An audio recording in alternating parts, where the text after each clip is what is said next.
Muy buenas tardes, honrado y agradecido de la invitación a participar en este Congreso Internacional de Cardiología de la Fundación Valle de Lili y poder compartir con ustedes un novel tratamiento de la hipertensión arterial, justamente en aquellos pacientes en los cuales es sumamente difícil.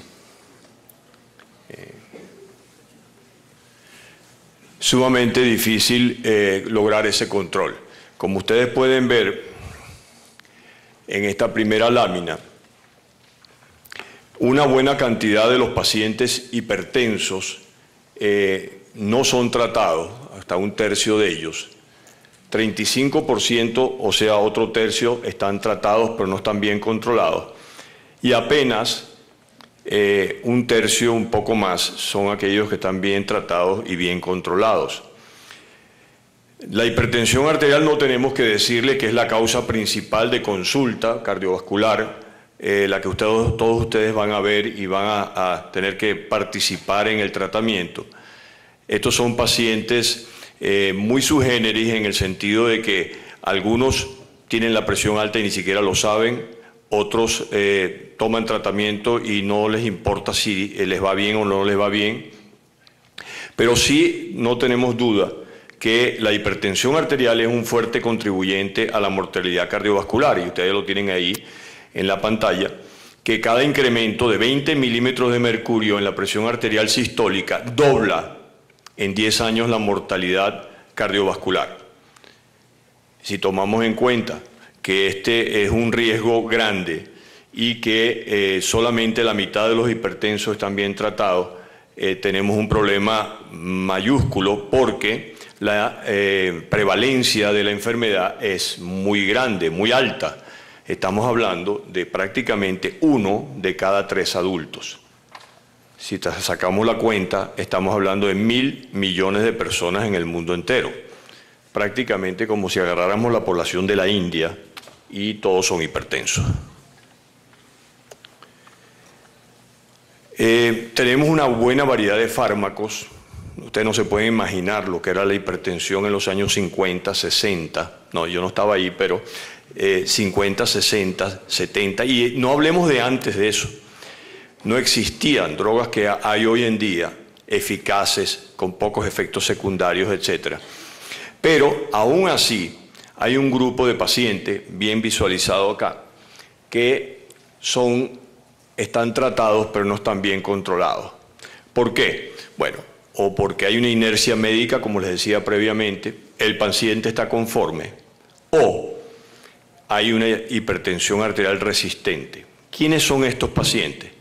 Aquellos que, a pesar de darles por lo menos 3 medicamentos distintos y adicionalmente un diurético, o además de un diurético, todavía tienen cifras de tensión arterial por encima de 160 milímetros de mercurio para la sistólica, más de 90 o 100 milímetros de mercurio para la diastólica, y en diabéticos por encima de 150 milímetros de mercurio. Esto es lo que llamamos hipertensos resistentes a tratamiento. No resistentes porque van al médico y ahí en la consulta tienen la tensión alta. No, en cada momento son resistentes. Y esta es la base del tratamiento actual de esos pacientes que son resistentes o que cuestan muchísimo, 4, 5, 7 medicamentos para lograr cifras adecuadas. Bueno, la conexión simpático-renal, o sea, el papel del sistema simpático en la génesis, mantenimiento, producción o empeoramiento de la hipertensión arterial, es bien conocido y bien establecido de que el sistema nervioso simpático está metido ahí. Los fármacos en algún momento actúan en alguna parte de este sistema, produciendo o logrando reducir la tensión. Pero esta actividad simpática llega al riñón como un efector de la parte de hipertensión arterial, pero también sale del riñón, tanto por vía eferente del sistema nervioso simpático, que produce, bueno, un conocido, demostrado, un aumento de la descarga de renina con activación del sistema de renina-angiotensina, un aumento en la retención de sodio y una disminución del flujo sanguíneo renal. Esto, a la vez, por vía aferente, produce que el sistema simpático produzca vasoconstricción, un aumento del gasto cardíaco y, por ende, un incremento en la tensión arterial. Si nosotros logramos en algún momento evitar que estas morbilidades que va a producir por estas vías, la aterosclerosis o la hipertrofia, la arritmia o la falla cardíaca por este lado, si nosotros logramos en alguna forma evitar que esto ocurra, pues nosotros podemos disminuir la presión arterial. Esto se lograría con una denervación, evitar que los nervios eferentes, aferentes actúen en alguna forma y eviten que lleve esa información que produzca la hipertensión arterial. Esto está validado desde el punto de vista histórico. La denervación renal no es nada nuevo, todo lo contrario, es muy viejo. Desde el año 1931 ya se hacían experimentaciones de simpatectomía para reducir las cifras de presión arterial. Ahí lo tiene el laboratorio de fisiología de la Universidad de Harvard, pero no solamente en fisiología, en el tratamiento quirúrgico, haciendo simpatectomía lumbar para reducir las cifras de tensión arterial y desde hace muchísimos años atrás. Esto funcionaba, no hay duda que funcionaba. Los que lo conocieron, vivieron o conocieron de esto, de esta terapéutica, lograba una disminución de la presión arterial, pero con una morbilidad muy significativa. Muy significativa, pues imagínense producir una denervación prácticamente de la cintura hacia abajo. Por otra parte, la pregunta es, bueno, ¿una denervación hace que el riñón funcione normalmente? Bueno, sí, sí lo funciona. Y esto también se sabe de hace mucho tiempo. Se sabe que los riñones trasplantados siguen funcionando perfectamente en el recipiente donde son colocados y que a pesar de que no tienen inervación, mantienen exactamente igual todo el equilibrio hidroelectrolítico del sujeto y que se demostró en estos estudios a la cabeza John P. Merrill, uno de los pioneros del trasplante y de la nefrología a nivel mundial, que se establece que el componente simpático del control a nivel renal es más bien una saturación del sistema más que una regulación fina. Bueno, con estos conceptos, ¿por qué se tardó tanto? Bueno, por los factores que hemos hablado, que apareciera algo que pudiera provocar una denervación renal. No hay un medicamento que lo pueda hacer. Los nervios simpáticos llegan al riñón por esta vía a nivel de la columna torácica distal y la inicial lumbar y se van arborizando a nivel del riñón para hacer su efecto. Y lo pueden ver en histológico aquí cómo están alrededor prácticamente pegados a la adventicia del riñón y ahí van ellos llegando hasta al nivel intrarrenal.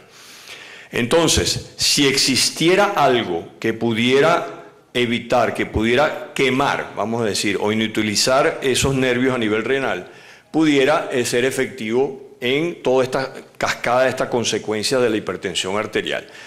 Esto se comenzó hace varios años en un sistema en el cual se puede, por radiofrecuencia, apoyando un electrodo sobre la pared de la arteria renal, como se hace a nivel cardíaco para la ablación de arritmia, lograr que esos nervios sean afectados de tal forma que no puedan llevar más los impulsos y provocar una denervación renal, por supuesto que sea bilateral. Una compañía, Ardian, comenzó o logró el objetivo de un mecanismo a través del cual, con un electrodo aplicando radiofrecuencia, de hacer este mecanismo. Y eso es lo que ha llevado a la posibilidad de hacer una denervación renal para el tratamiento de la hipertensión arterial. Ahora vamos a echar el cuento completo. Esto comenzó con una experimentación, por supuesto, muy prolongada en animales de experimentación. Y después de hacer la denervación, que fue muy cuidadosamente escogida en cuanto a la cantidad, al voltaje, a la potencia que se estaba haciendo, etcétera, el tiempo, y se logró que primero lograrlo y segundo demostrar que era seguro. Con angiografías y patología a la semana, al mes, a los 2 meses, a los 6 meses, no observando nunca un problema luminal en las arterias tratadas, es decir, no se hacía daño a el endotelio ni a la media, que apenas a veces tenía un poquito de lesión fibrótica, pero que no era extensa. De ahí se pasó a los estudios en pacientes, en seres humanos. Primero fueron los estudios para ver si era seguro, el Simplicity, que han oído y van a seguir oyendo porque sigue progresando. El Simplicity 1 fue en humanos, los primeros estudios. Consiguieron a esos estudios pilotos después que se supo que era seguro. Aleatorios, el Simplicity de hipertensión 2, que ya fue hecho en Europa y en Estados Unidos, en Europa y en Australia, y en el cual se demostraba que era factible y que era mejor que no hacer nada. Ahora está el Simplicity 3 aleatorio en los Estados Unidos, y lo que también es bien interesante es que se han comenzado estudios en otras áreas donde pudiera ser importante el sistema simpático y que una denervación sería efectiva, como lo son la insulinoresistencia, la insuficiencia cardíaca y el síndrome cardiorrenal, que van a oír más tarde, la apnea del sueño, entre otras. ¿Quién no ha tenido un paciente bajito, gordito, hipertenso, diabético, con apnea del sueño, con resistencia a la insulina probablemente? O sea, ese es un paciente que pudiera ser muy beneficiado de todo punto de vista con lo que sería una denervación renal. Esto ha sido bien sustentado, ha sido publicado, porque ha habido un poco de resistencia en cuanto a si esto funciona o no, pero lo tienen en números. El Simplicity 1, el estudio piloto en 153 pacientes, demostró al cabo de 6 meses, 12 meses, 2 años, una reducción significativa de la presión arterial, tanto sistólica como diastólica, en esos pacientes tratados con denervación renal. Cuando se hizo en forma aleatoria del Simplicity 2, que le demostré previamente, aquí tienen una reducción de 32 milímetros de mercurio promedio en la sistólica, 12 de la diastólica, comparado con aquellos pacientes controles en los cuales no se le hizo denervación. Esto ha durado. Una de las preguntas fue, ¿sirve en el tiempo o es que se regeneran de nuevo esos nervios simpáticos y comienza otra vez el problema? No. Aquí lo tiene, 1 mes, 3 meses, 6 meses, 1 año, año y medio, 2 años, y sigue la tendencia a bajar la presión sistólica y la presión diastólica, o por lo menos se mantienen bajas. Esto ha llevado ya a 3 años. Esto se presentó en el Colegio Americano en marzo del año pasado en Orlando, de este año, perdón, en Orlando. Se van a presentar 4 años en marzo, y aquí tienen, al cabo de 3 años, sigue esta reducción significativa en esos pacientes en las cifras de tensión arterial.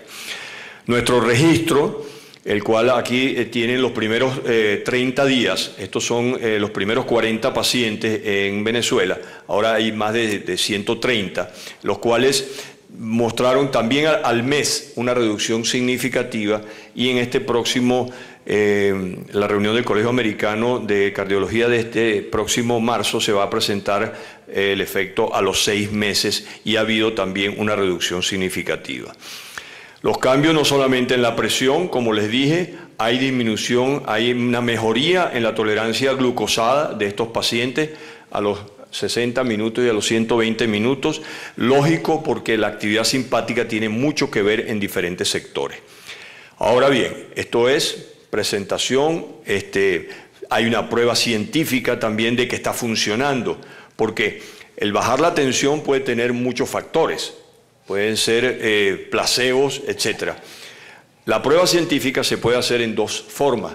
Uno, midiendo la actividad simpática, la cual es medible, medirla a nivel de la actividad nerviosa musculosimpática, a nivel periférico.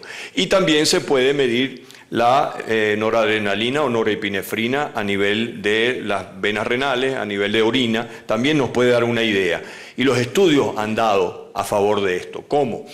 En cuanto a actividad simpática, fíjense, en línea de base, cada pico de esto es una uno de los impulsos simpáticos, 56 por minuto con esta presión. Un mes después de la denervación tienen una reducción de casi la mitad con estas cifras tensionales, y al cabo de un año casi no hay impulso y las cifras tensionales están mucho mejor. O sea que no hay duda, en este estudio publicado en New England en el año 2009, donde se demostró esto. No solamente el factor nervioso, sino también la medición de lo que es la noradrenalina a nivel renal, cómo lo tienen en cada uno de los lados, cómo se disminuye los niveles o la actividad de la renina plasmática, cómo aumenta el flujo plasmático renal, todo consistente con los efectos que se espera si en realidad había una denervación renal. Aquí lo tienen, la modificación de los niveles de noradrenalina en 10 pacientes, tienen también la publicación, y esto lo que hizo fue demostrar que el efecto simpático que se estaba buscando fue obtenido. En otras palabras, existen evidencias clínicas y experimentales de que la denervación renal disminuye el efecto simpático y por lo tanto puede mejorar la hipertensión arterial. Quisiera preguntar si puedo seguir con la segunda parte de la charla, que es sobre el procedimiento en sí, de una vez, y así ganamos tiempo. Gracias. En cuanto a cómo funciona, yo creo que esto es una parte fundamental porque en muchas partes del mundo esto se está iniciando. Problemas de regulatorios sanitarios, problemas de fabricación, etcétera, han hecho que algunos países hayan empezado ya y otros todavía no lo hayan podido hacer. Por ejemplo, México, que está al lado de los Estados Unidos en sí, se rige mucho por lo que pasa en los Estados Unidos y no han podido empezar, a pesar de que muchos de estos procedimientos, fábricas se hacen en nuestros países. Por lo tanto, el sistema en sí, novedoso, es bueno saberlo, es bueno saber cómo funciona porque les va a tocar muy pronto tenerlo y van a poder solucionar el problema a algunos pacientes en forma importante. Un procedimiento bastante simple. Trae, como ustedes vieron previamente, ese electrodo, un generador, una consola que permite ver lo que está sucediendo, y se debe utilizar el material que se utiliza generalmente en una angioplastia renal, un catéter guías para ayudarse, las conexiones en Y como se hace en cualquier angioplastia. Utilizamos contraste no iónico y diluido, porque se está inyectando varias veces a nivel renal, ustedes van a ver a medida que transcurre el procedimiento, y entonces es preferible o es importante evitar la nefrotoxicidad y utilizamos contraste diluido a la mitad. Una bolsa de solución de salina heparinizada, presurizada para mantener el sistema siempre sin posibilidades de trombosis. Se puede utilizar una regla radiopaca, ya van a ver por qué, y se necesitan algunos medicamentos. Heparina, por supuesto, como siempre. Después se necesitan analgésicos porque esto produce cierta molestia o a veces dolor visceral. Y hemos observado que el fentanil, el ramifentanil, la morfina son muy efectivos, tengo que decir. También usamos midazolam, nitroglicerina a veces cuando se produce mucho espasmo, y atropina porque hay reacciones vagales con el efecto visceral. Este es el sistema, muy parecido a cualquiera que pueda hacer de una angioplastia, el catéter con el electrodo y el sistema de irrigación para poder inyectar contraste y mantener también las cifras tensionales. En la punta del catéter que vieron previamente es esta. Este es el lugar donde se produce la radiofrecuencia que va a llevar a cabo la denervación. Está en la última porción, aquí lo ven en una arteria renal, la parte es radiopaca. A los 5 milímetros más proximal tiene otra marca radiopaca, y la importancia que tiene es que vamos a ir desde la periferia de la arteria renal a la parte proximal, y eso va a hacer que esto nos va a servir para ir de 5 milímetros en 5 milímetros hacia atrás. Se puede deflectar el cuerpo acá, no esta parte de acá. Esto puede estar estirado, deflectado y nos va a servir para tener apoyo, porque como vimos, esto es como un árbol y hay que ser circunferencial, hay que tratar de hacer una denervación circunferencial que no es nada del otro mundo. El mango en sí tiene esta porción en la cual la punta está así, o cuando se jala hacia atrás esta palanca, pues se deflecta. Y eso permite acomodarlo y pegarlo en la pared de la arteria en diferentes posiciones. También se puede girar independientemente del mango a través de esta porción, y ese rotador anaranjado nos permite saber cuántas vueltas hemos dado. Él tiene una parte superior, esta que está aquí, que nos dice cuando está en forma neutra, pero cuando lo rotamos, cada 45 grados va a hacer clic. O sea que con 2 clics sabemos que hemos movido 90 grados la punta del electrodo. Comenzamos por hacer una angiografía, un catéter pigtail. A veces lo hacemos con el mismo catéter guía renal, dejando la guía dentro para evitar un problema de dañar con la inyección la pared de la aorta. Lo importante es ver, uno, que no haya obstrucciones en la arteria renal, por supuesto, y que tenga un diámetro adecuado. Es muy común, es mucho más común de lo que ustedes se imaginan, arterias renales polares, arterias renales dobles o triples. El problema es que tienen que ser más de 4 milímetros. ¿Por qué? Porque es la que va a dar un flujo de sangre suficiente que enfríe mientras se está haciendo el tratamiento, porque si no la temperatura sube demasiado en la arteria renal y la puede dañar o producir edema por lo menos. El equipo en sí se encarga de todo, tiene un algoritmo espectacular, el cual cuando la temperatura sube demasiado, 70 grados, se apaga. Entonces evita que haya una lesión. Pero usted, ¿para qué se va a meter en lío si sabe que la arteria tiene menos de 4 milímetros? Ni lo haga. El angiograma renal, fíjense lo que le estaba diciendo, es sumamente importante porque permite verificar que se llene todo. No solamente esta arteria que se ve grandota, pero aquí viene otra más pequeña, una polar. De una vez le puedo decir, no hay ningún problema, usted no va a hacer esta, pero hace esta. Y hasta ahora los estudios han dado que basta hacer esta para que funcione. Es más, hay un 4 o 5% de pacientes que nada más se le puede hacer a un lado, por alguna razón. Tienen 2 arterias, o 3, y cada una lo que mide son 2 milímetros, y la otra del otro lado es una sola. Un paciente tiene un aneurisma renal en un lado y evitó que se pudiera hacer ese lado. Otro paciente tiene una lesión aterosclerótica, otro tenía un stent ya puesto. Entonces, se ha hecho de un solo lado, y les voy a decir, funciona también de un solo lado. ¿Será placebo? Bueno, nadie sabe todavía, no hay suficiente caso. Las vistas angiográficas oblicuas también son importantes porque alargan la arteria. Acuérdense que la arteria va de la aorta hacia atrás, hacia el riñón, y a veces haciendo la oblicua del mismo lado, usted alarga la arteria y la puede ver mejor, como están viendo allá, con proyecciones oblicuas.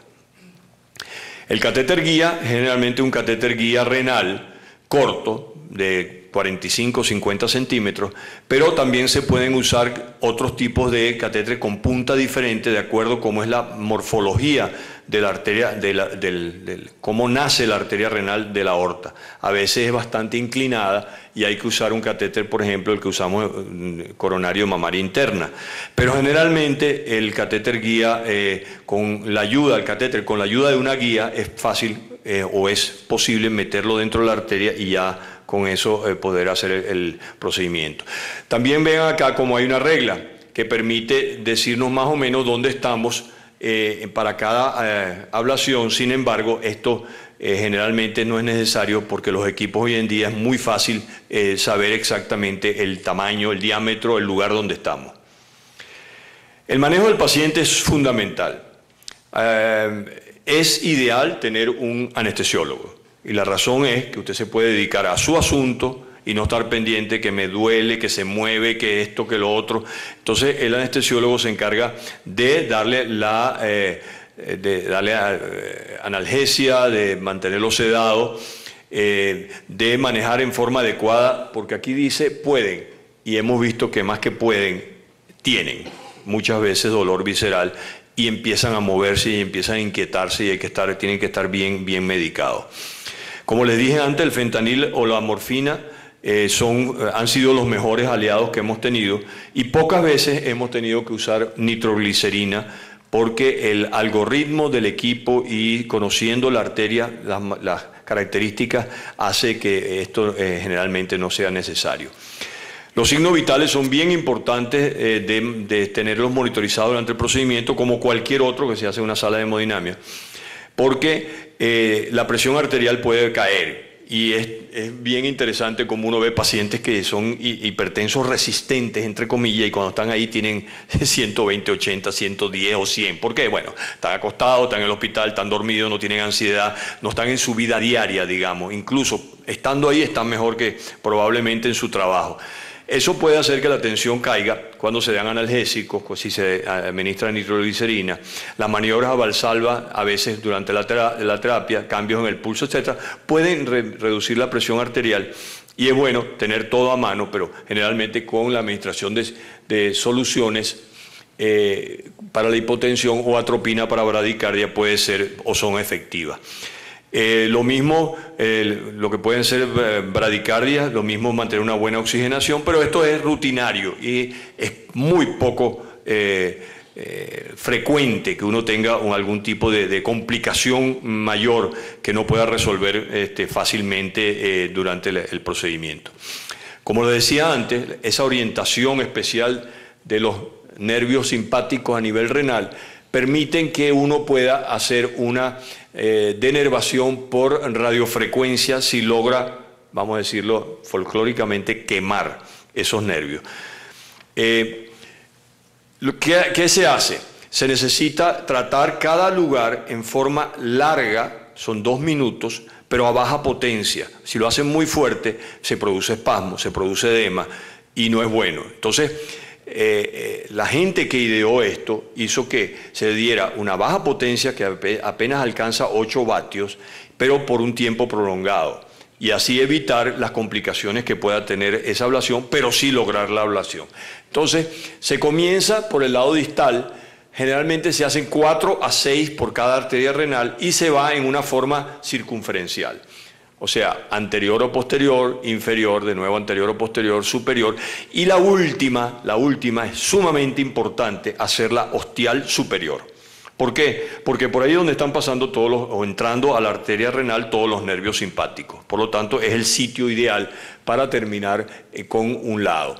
5 milímetros, como dije al principio, entre cada una para evitar estar haciéndolo y dañar la arteria en el mismo lugar. Y ir de la parte distal hacia la parte proximal, buscando siempre, nosotros hacemos siempre los anteriores y posteriores antes, porque no son los más fáciles de hacer, por lo tanto, mientras más rápido los hagas, sales de ellos y puedes hacer el inferior y el posterior. Se va jalando a medida que se va haciendo y simplemente el procedimiento se inicia, introduciendo a través del catéter guía el electrodo con el mango que tiene la parte posterior, que no, se debe utilizar en esta forma y no empujarlo desde acá, porque se ha visto que se han doblado y se han partido y dejan de funcionar.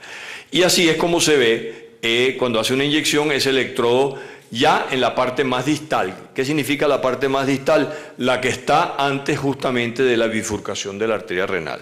Si llegara a ser esto una rama muy pequeña y esta seguir siendo de 6, 7 milímetros, se puede hacer esta. Pero realmente es suficiente comenzando desde la bifurcación hacia atrás. ¿Y cómo se va haciendo? Se posiciona el catéter y se pone el electrodo en el sitio de tratamiento más distal, como le dije, y se puede utilizar la palanca como para pegarlo bien de la pared. Ese buen contacto es el fundamental para que funcione. Si no hace contacto, no funciona. Ahora, ¿cómo sabe uno que sí hace contacto? Con la impedancia que nos da el mismo electrodo. Y eso lo vamos a ver en un momento. Por ahora, lo que le voy diciendo es que el contacto es muy importante, que se va desviando y se va rotando a medida que se va haciendo para llevarlo de la parte distal a proximal. Ahí tienen un ejemplo, un buen contacto a este nivel, también un buen contacto, pero fíjense que aquí la deflexión es así, aquí la deflexión es así. Pero no importa, es este electrodo que tiene que estar conectado con la arteria renal. Esto es demasiado. Si ven esto es porque se ha hecho demasiado, se ha empujado demasiado y no es conveniente. Ahí tienen ejemplos de los lugares, aquí tienen inferior, superior. Esto podría ser un buen contacto y uno no sabe si está anterior o posterior. Esos son los que necesitan un mayor cuidado. Usted tiene dos electrodos y los está viendo. Vamos a ponerlo de este lado, lo está viendo con cierta distancia. Si está tratando la arteria del lado izquierdo y cree que está anterior y posterior, pero no lo sabe, hay una forma bastante sencilla. Si el electrodo está mirando hacia atrás, cuando haga una vista, no ya antero-posterior, sino oblicuo-izquierda, se va a separar los dos electrodos. En cambio, si está hacia adelante, cuando se vaya de la antero-posterior a la oblicuo-izquierda, se va a poner más pequeño. O sea, es muy fácil saber cuándo está anterior o posterior porque hay que hacerlo circunferencial sin la menor duda. ¿Cómo se optimiza los sitios de tratamiento? Lo que hablamos, la impedancia. Esto nos va a decir si el contacto está adecuado. La consola que van a tener en el laboratorio tiene una pantalla que les va a decir cuánto es la impedancia. Si la impedancia es muy baja, no está haciendo contacto con la pared. Si la impedancia es muy alta, está haciendo mucho contacto, pero la impedancia debe estar en un buen rango por encima de 250 ohmios. Y ahí lo tienen escrito. Si la impedancia está muy alta, podría ser que esté dentro de una rama pequeña. Entonces siempre se está inyectando para saber dónde uno está metido. Se inicia el tratamiento, bueno, tener a mano los medicamentos, documentar bien con el cine y tiene dos posibilidades. O alguien aprieta un botón en la consola o usted tiene un pedal que le da y él va a descargar la energía durante 2 minutos consecutivos. Y va a parar solo, va a parar automáticamente a los 2 minutos o cuando ocurra algo, por ejemplo, aumente mucho la temperatura, no caiga la impedancia, o sea, haya problemas que el mismo mecanismo, el algoritmo del sistema lo va a encontrar.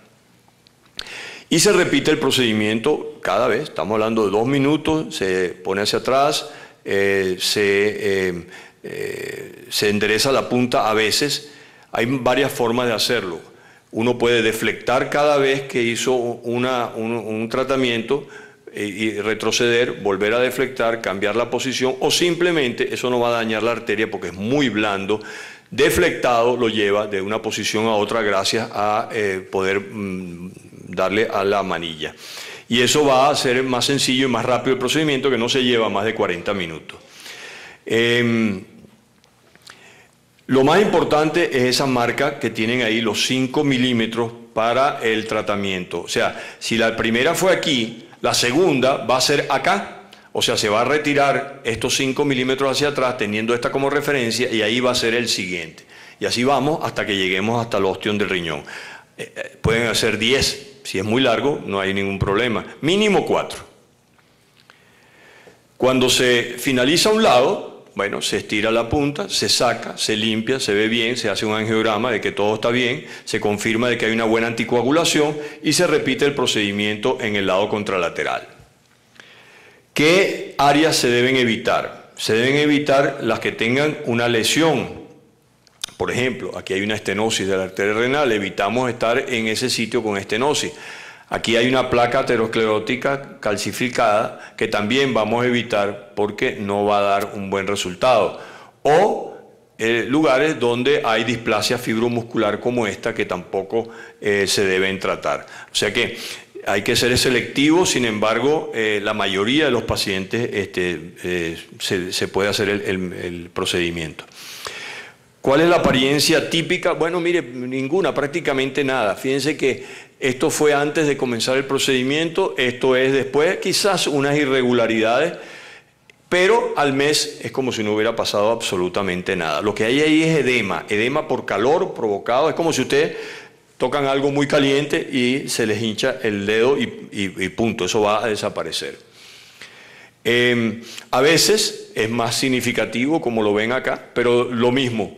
Esto era esto es después de hacer la ablación, esto es un mes después. ¿Cuál es el manejo post? Bueno, el manejo que tiene cualquier procedimiento de acceso femoral, estar muy pendientes con la profilaxis, la nefropatía por contraste, solución 50-50, bien hidratado, o utilizar CO2 como contraste para el procedimiento. Unas palabras sobre el generador, lo van a conocer, nos indica en sus pantallas cómo estamos.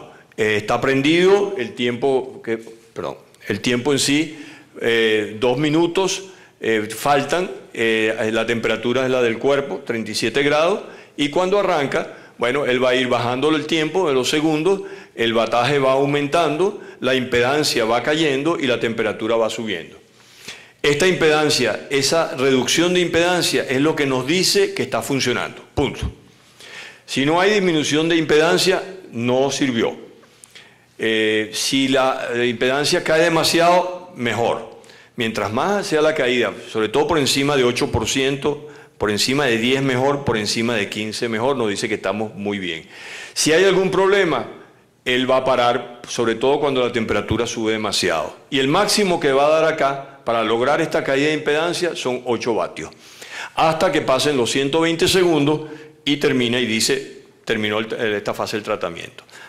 Usted puede ver en la pantalla un resumen de los últimos 5 que ha hecho y tienen la impedancia inicial aquí, en qué porcentaje cayó la impedancia, fíjense que aquí es poquita, la máxima temperatura lograda, mientras más pequeño el vaso o menos flujo tenga, más rápido sube la temperatura o más sube la temperatura. La máxima potencia lograda nunca va a pasar de 8, la potencia final y el tiempo en segundos acá. Este tiempo aquí se detuvo, aquí también, porque hubo cambios importantes en la temperatura, como ven acá, y en este caso distinto, no hubo un aumento de temperatura, pero hubo una caída muy poca de la impedancia. Entonces, el mismo equipo nos va a dar un código y nos dice, bueno, el código es 25, es 22, nos va a decir por qué paró. Simplemente uno tiene que saber entonces, paró porque la temperatura subió, vamos a cambiar de sitio, vamos a que mejore el flujo sanguíneo renal ahí, vamos a hacerlo en un lugar que a lo mejor hay una placa que no estamos viendo. Después del tratamiento de rutina, cada vez, cuando yo les dije a los 2 minutos, se aparece en la pantalla al terminar y dice, bueno, sí, se entregó la energía en forma satisfactoria, recuerden, se van a hacer los 2 lados y hay que revisar los estatus de lo que dice el mismo equipo dentro de su algoritmo que muestra unos mensajes y nos dice lo que está sucediendo. O sea, de verdad es simple, de verdad funciona, como les he estado diciendo. Yo creo que es un tratamiento bueno para esos pacientes que son un dolor de cabeza para muchos de nosotros, en los cuales la tensión arterial no la logramos mejorar con múltiples medicamentos, cambiamos medicamentos de un lado a otro, pero siempre el paciente sigue estando hipertenso. Llevamos apenas unos 3-4 años de vamos a decir, implementación clínica, y esto va a mejorar en el tiempo y es un arma que espero que podamos utilizar para ese tipo de paciente que no queremos tener. Gracias. ¿Hay alguna pregunta en los asistentes para los conferencistas? Doctor Burger, una...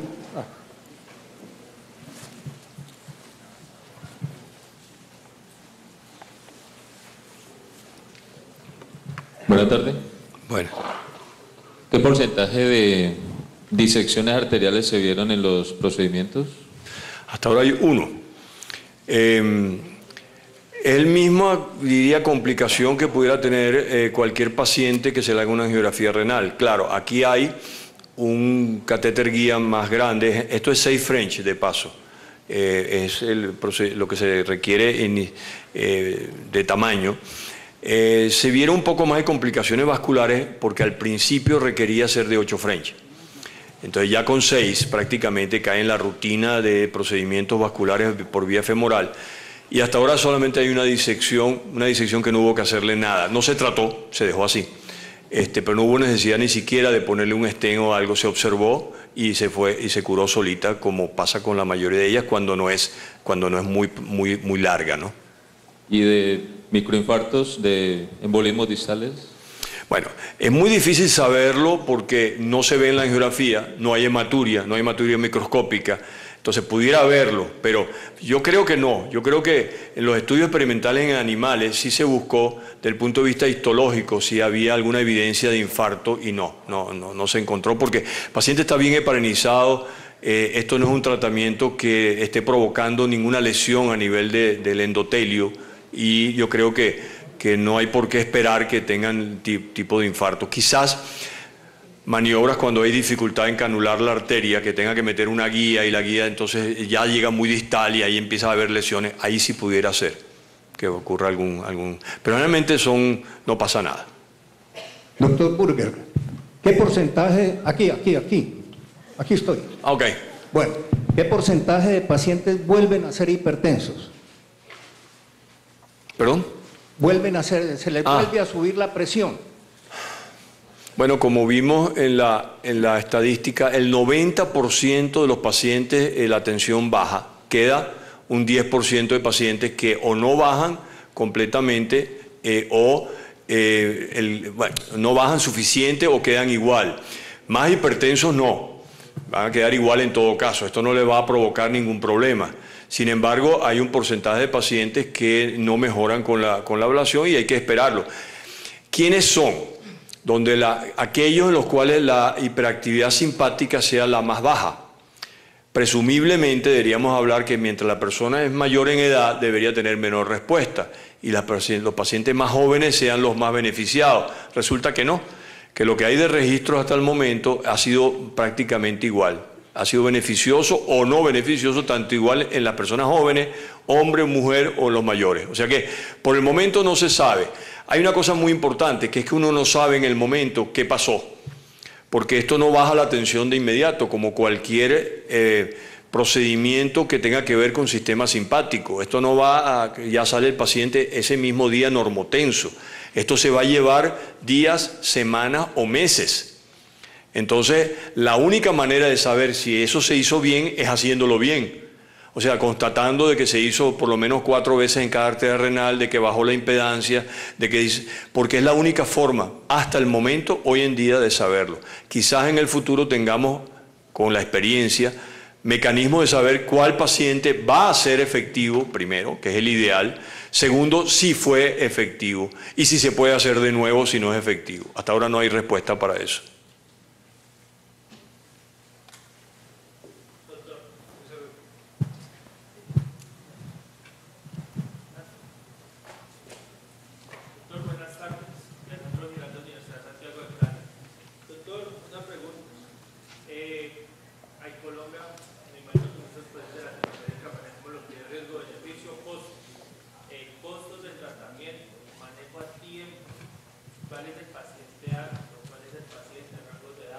Pero pues principalmente en costos y beneficios hacia el paciente, ¿cuál sería el objetivo?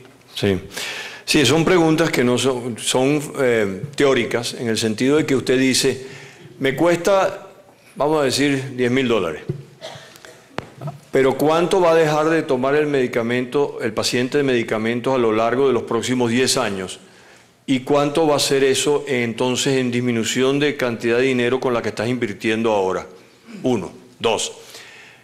Una atención más baja hace que la persona tenga menor morbilidad y va a hacerle una menor carga al Estado en cuanto a complicaciones como son las complicaciones de la hipertensión arterial, que al fin y al cabo es la morbilidad mayor que pueda tener el paciente cardiovascular, lo que son los accidentes cerebrovasculares, infarto miocardio, insuficiencia renal, etcétera, etcétera. O sea, no es fácil de medir. Claro, tú tienes una medida que es el costo. Ahora, ¿cuál es el costo que tú estás evitando haciendo esto? Por ahora, y yo le diría que la indicación actual es hipertensión arterial resistente. ¿Por qué? Porque es el paciente que tú quieres beneficiar más. No aquel que dice, no, yo no quiero tomar medicamento, hágame esto para no tomar un medicamento. No tiene sentido. O sea, ese no tiene sentido. Esto es para el que no... Estamos hablando, yo diría, como de un 7% del hipertenso. No más. del hipertenso en tratamiento. Ese es el número al cual vas a ayudar y al cual se justifica desde el punto de vista económico ayudar. Que después se haga en otras ramas. Yo estoy muy interesado en el síndrome cardiorrenal. ¿Por qué? Porque ese es otro paciente de dolor de cabeza, que es el paciente que está en clase 4, miocardiopatía dilatada, que si le das diuréticos entonces le baja la tensión, se siente muy mal, que si no se lo da está hinchado. Ajá, ese es un paciente que podría beneficiarse mucho de enervación renal, mejor respuesta al diurético, menos retención de agua y sal, pero eso está todavía, ese sí está todavía en plena fase de investigación. Buenas tardes, doctor. Dos preguntas. La primera es, después del procedimiento no existiría un riesgo hipotético de una estenosis de la arteria renal, y la segunda es si ustedes tienen algún tipo de registro en cuanto a desenlaces de mortalidad con el procedimiento. No, la mortalidad ha sido 0. No, yo digo en mejoría de mortalidad. ¿Perdón, de qué? De mortalidad a largo plazo. No hay suficiente tiempo. O sea, no tenemos, o sea, lo que hay es 3 años de saber que es efectivo el tratamiento. El tratamiento en sí no produce estenosis renal como está demostrado. Tú produces edema cuando hay una arteria pequeña o de bajo flujo. La potencia, que no es mucha, si te pones a comparar esto con lo que se hace a nivel cardíaco, la potencia es bajísima. Puede producir edema y tú ves irregularidad en la arteria. Pero si tú le haces a ese paciente una angiografía, un mes después está normal. ¿Puedes evitarlo? Bueno, al principio le dábamos nitroglicerina antes de empezar el procedimiento. Y nos dimos cuenta de que o no pasaba nada, o si pasaba igual, dándole nitroglicerina o no, porque esto no es un espasmo. Esto es edema, esto es que se hincha en el nivel donde estás produciendo la ablación por el calor y eso va a desaparecer en unos días. Entonces no hay manera de que esto lo mejores rápidamente. No hay ningún caso reportado de estenosis de arteria renal permanente después de haber hecho esto. Ninguno. Hay que tener cuidado, no meterte una rama pequeña. Siempre hay que hacer una buena inyección, sobre todo cuando uno está a nivel del ostium. Porque cuando estás en el ostium de la arteria renal con la aorta, ahí sale muy cerca la arteria suprarrenal. Y no vayas a quemar justamente donde está la arteria suprarrenal, porque ahí sí puedes provocar un edema suficiente como para que exista un problema, obstrucción. No lo hemos visto, pero hay que estar pendiente de eso. Bueno, muchas gracias. Gracias a usted. Damos finalizado el simposio de hipertensión arterial.